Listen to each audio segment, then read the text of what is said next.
سارے مہابیروں پیر اس کے راستہ روکنے پر معمور کر دو۔ مالک چمتکار ادب سے بولا، سامری بہت بڑا جادوگر ہے اور اس کے قبضے میں بھی مہابیر ہے، ہمارا فتح یاب ہونا مشکل ہے۔ البتہ آپ شکنتلا کو حکم کریں کہ وہ چھپ کر اس پر وار کرے اور اسے ڈس لے، زہر کے اثر سے وہ بے ہوش ہو جائے گا اور آپ اس کو بآسانی قابو کر لیں گے۔ واہ چمتکار واہ! گرو نارائن نے مسرت کا اظہار کیا، اس سے اچھی ترکیب ہو ہی نہیں سکتی۔ شکنتلا، جی میرے آقا۔ شکنتلا نہ چاہتے ہوئے بھی کھڑی ہو گئی۔ تم فوراً ایک مکھی کا روپ دھار کر مندر کی سیڑھیوں پر پہنچ جاؤ اور جیسے ہی سامری قریب آئے ایک بہت بڑے اژدہے کا روپ بنا کر اس کے اوپر جا گرو اور اس کو ڈس لو۔ سامری کا مرنا آسان نہیں، لیکن وہ ہوش سے بیگانہ ضرور ہو جائے گا۔ شکنتلا کی خواہش تھی کہ سامری پہنچ جائے اور اس کو آزاد کرا لے، اس لیے وہ تاخیر کرنے لگی، لیکن فوراً ہی اس کے دماغ کی رگوں میں شدید کھچاؤ پیدا ہوا۔ اس کو سامری یاد نہ رہا اور اس کو رگیں پھٹتی محسوس ہوئیں، لہذا اس نے فوراً لوٹ لگائی اور ایک مکھی بن کر کمرے میں اڑنے لگی۔ چمتکار نے ہاتھ بڑھا کر شکنتلا میری ہتھیلی پر بیٹھ جاؤ۔ شکنتلا چمتکار کی ہتھیلی پر جیسے ہی بیٹھی تو ایک دم چھپاکا ہوا اور شکنتلا نے خود کو مکھی کے روپ میں مندر کی سیڑھیوں پر دیکھا۔ یہی وہ وقت تھا جب سامری سیڑھیاں چڑھنا شروع کر چکا تھا۔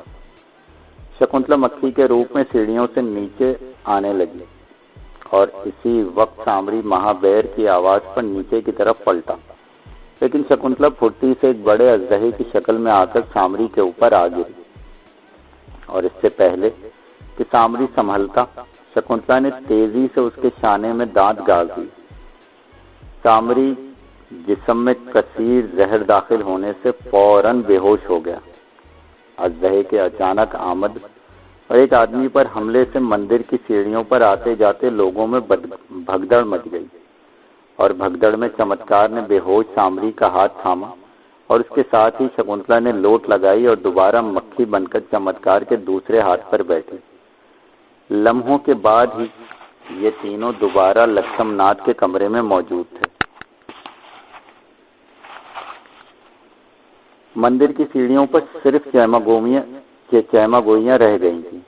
لکشم ناتھ اور گرو نارائن بے ہوش سامری کو اپنے قدموں میں پا کر خوشی سے پھولے نہ سما رہے۔ شکنتلا ایک بار پھر انسانی روپ میں کمرے کے کونے میں ہاتھ باندھ کر باادب اداس کھڑی تھی۔ بہت بڑا جادوگر بنا پھرتا تھا، گرو نارائن فقریہ لہجے میں بولا، لیکن اونٹ جب پہاڑ کے نیچے سے گزرتا ہے تو اس کو معلوم پڑتا ہے کہ میرے سے بلند چیزیں بھی دنیا میں موجود ہیں۔ ہر نہلے پر دہلا موجود ہوتا ہے۔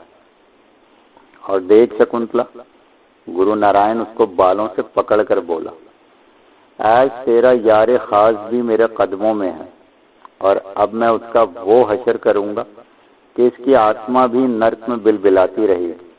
اور کون کون ہے تیرا یار؟ جلدی بتا۔ گرو نارائن شکنتلا کے بالوں کو جھٹکے دیتے ہوئے بولا۔ شکنتلا کی تکلیف اور بے بسی سے آنسو نکل پڑے۔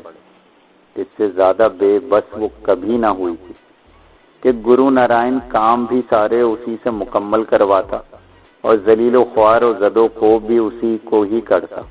شکنتلا کی دماغی کیفیت ایسی ہو چکی تھی کہ گرو نارائن کے کسی سوال کا صحیح جواب نہ دینا اس کے بس میں نہ تھا۔ اس کے ہونٹوں اور ذہن سے اس کا اپنا کنٹرول ختم ہو چکا تھا۔ جلدی بتا پھٹیا، اور کون ہے تیرا یار؟ جی خشکران، شکنتلا کو نہ چاہتے ہوئے بھی بتانا پڑا۔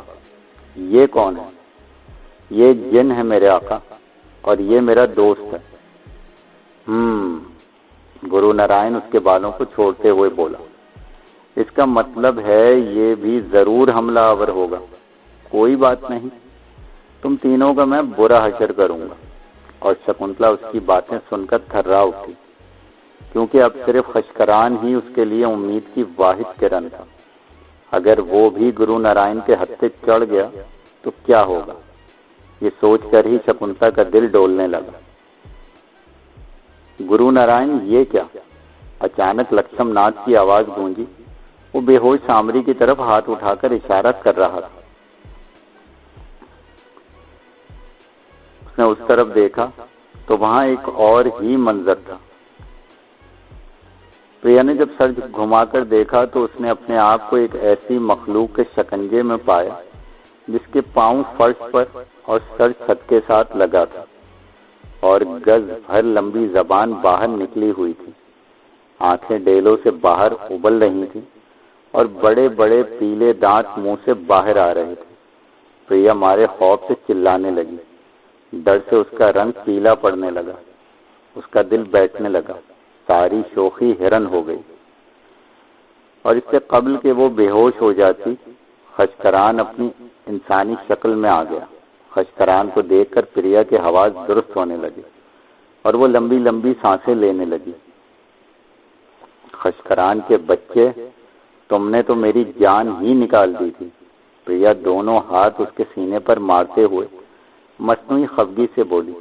پھر اچانک پریا چونکی اور خشکران کے دونوں ہاتھ تھام کر بولی، خشکران، شکنتلا جی کہاں ہیں؟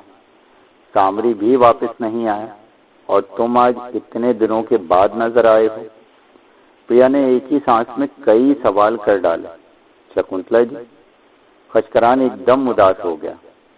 ملکہ عالیہ گرو نارائن کی غلام بن گئی ہیں۔ کیا؟ پریا کا منہ کھلے کا کھلا رہ گیا۔ اسے ایسے جواب کی قطعاً توقع نہ تھی۔ یہ کیسے ہوا خشکران؟ وہ بے تابی سے بولی، گرو نارائن تیرتھ جاپ میں کامیاب ہو کر شکنتلا کے جسم، جان، روح اور اس کی تمام شکتیوں پر قابض ہو گیا ہے۔ اب تو ملکہ عالیہ اس کی بھاوناؤں کے بغیر سانس بھی نہیں لے سکتی، اور سامری جی بھی گرو نارائن کے پاس قید ہو چکے ہیں۔ خشکران نے اپنے نپے تولے الفاظ میں ساری معلومات پریا کو فراہم کر دی۔ کیسی گھناؤنی باتیں بتا رہے ہو خشکران؟ میں بالکل سچ کہہ رہا ہوں۔ اب شکنتلا جی کا واپس آنا بہت مشکل ہے۔ وہ اب گرو نارائن کے حکم کے بغیر کچھ نہیں کر سکتی اور سامری اس کی گرفت میں بے ہوش پڑا ہے۔ خشکران پرسوچ لہجے میں بول رہا تھا۔ تو اب تابانہ کی سلطنت کون سنبھالے گا؟ پریا دل ہی دل میں کوئی فیصلہ کرتے ہوئے بولی،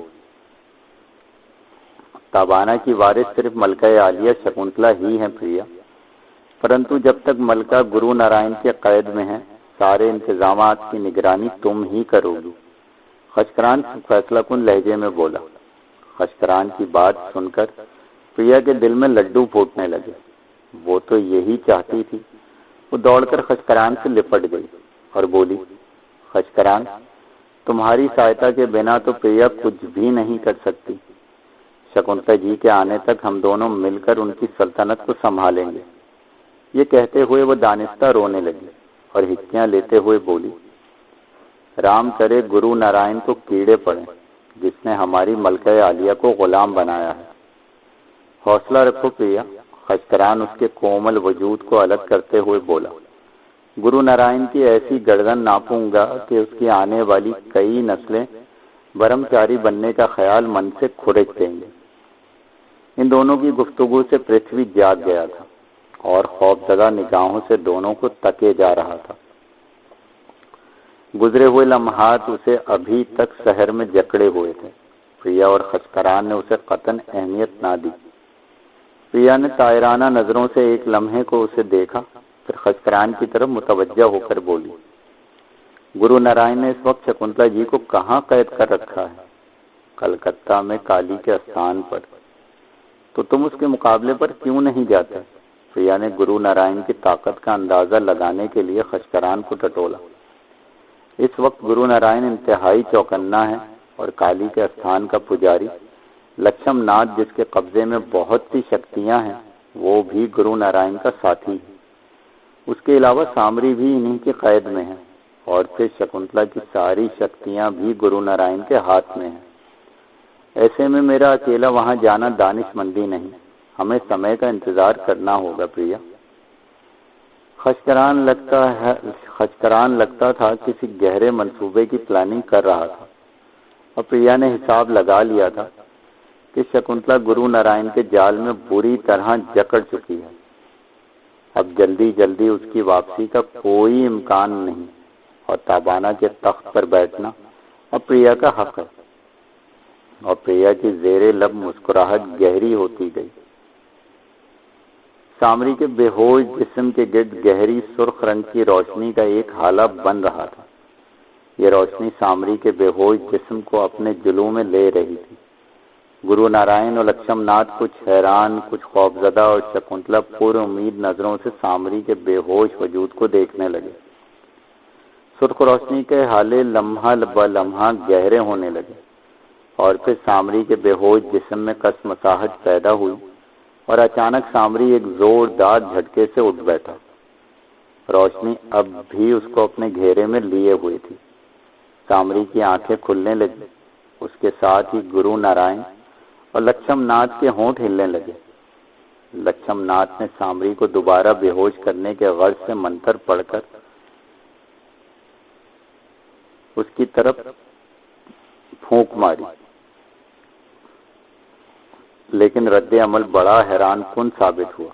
جب لکشم ناتھ کی پھونک سرخ شعلوں سے ٹکرا کر گونجتی آواز کے ساتھ پلٹی اور لکشم ناتھ کے نتنوں میں گھس گئی، لکشم ناتھ کی آنکھیں ایک دم اوپر کو چڑھ گئیں، اور وہ کٹے ہوئے شہتیر کی مانند گرتا چلا گیا۔ ادھر گرو نارائن بھی اپنے جاپ پورا کر چکا تھا، اور اس نے ساتھ ہی شکنتلا کو بھی اپنی آنکھوں سے سامری سے فوراً نپٹنے کا حکم دیا۔ تو شکنتلا سر میں شدید درد کی لہریں پیدا ہونے لگی۔ شکنتلا نے چمتکار کو طلب کیا۔ گرو نارائن نے اپنا جاپ مکمل کرتے ہی دونوں ہاتھوں سے اپنے کان پکڑ لیے۔ ایک بار چاروں طرف سے سیاہ کالا دھواں پیدا ہوا اور سامری کے گرد حالہ بنانے لگا۔ کڑوا کیفیلا دھواں سامری کے نتنوں میں گھسا، سامری بری طرح کھانسنے لگا۔ حالانکہ اس وقت بھی سامری کے گرد سرخ لہریں موجود تھیں، اور سامری کی توقع تھی کہ دھواں اس کا کچھ نہیں بگاڑ سکتا، لیکن اسی خوش فہمی میں دھوئیں کی سرخ لہروں کو چیرتا ہوا سامری کے منہ اور ناک میں گھس گیا۔ سامری کو کھانسی کا شدید دورہ پڑ گیا۔ اسی اثنا میں شکنتلا نے نہ چاہتے ہوئے بھی توہن اور کرہن سامری کے خلاف کارروائی کا آغاز کر دیا، کیونکہ اس کے سر میں درد کی شدید لہریں اٹھ رہی تھیں، دماغ کی رگیں پھاڑنے لگی تھیں۔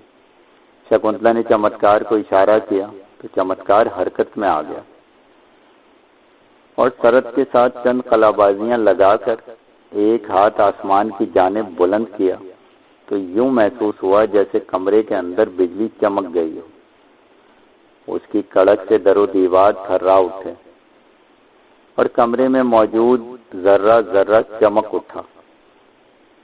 بجلی کڑکڑاتی ہوئی سامری کی طرف لپکی، لیکن سامری بجلی کے چمکنے سے پیشتر ہی کھانسی کے شدید دورے کے دوران ہی چیخ اٹھا، کارتیکا کارتیکا، دیوتا سہایتا کرو۔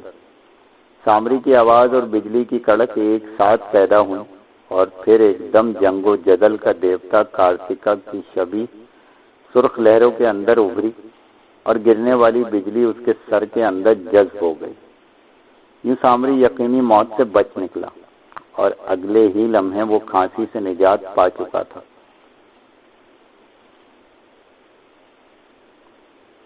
سامری نے قدم بڑھائے تو سرخ لہروں اور کارتیکا کی شبیہ بھی سامری کے قدموں کی حرکت کے ساتھ حرکت کرنے لگی۔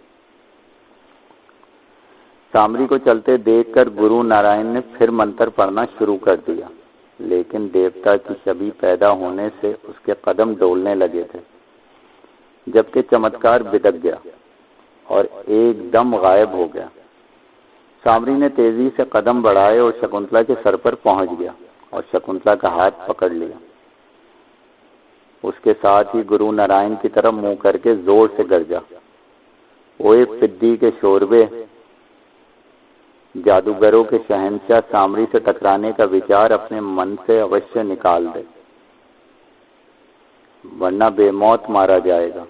اسی اثنا میں گرو نارائن منتر مکمل کر کے بائیں پاؤں کی ایڑی پر لٹو کی طرح گھوما اور گھومتے ہی سامری سے جا ٹکرایا تو ایک دم نیلی آگ کے شعلے نکلے اور شعلوں نے سامری اور شکنتلا کو گھیرے میں لے لیا۔ گرو نارائن خود بھاگنے لگا، لیکن شکنتلا نے حاضر دماغی کا مظاہرہ کرتے ہوئے گرو نارائن کو کرتے سے پکڑ کر کھینچ لیا۔ پلک جھپکنے میں گرو نارائن آگ کی لپیٹ میں آ گیا۔ اب تینوں کی دل خراش چیخیں آگ کے شعلوں کے درمیان سے ابھر رہی تھیں اور ان کے جسم بری طرح آگ میں تڑپنے لگے۔ تینوں برائیاں ایک جگہ اکٹھی ہو کر مرنے کے لیے جلنے لگی۔ خس کم جہاں پاک۔ لیکن ناگن کی یہ کہانی ابھی ختم نہیں ہوئی۔ اس کہانی کا اگلا حصہ جلد شروع کیا جائے گا۔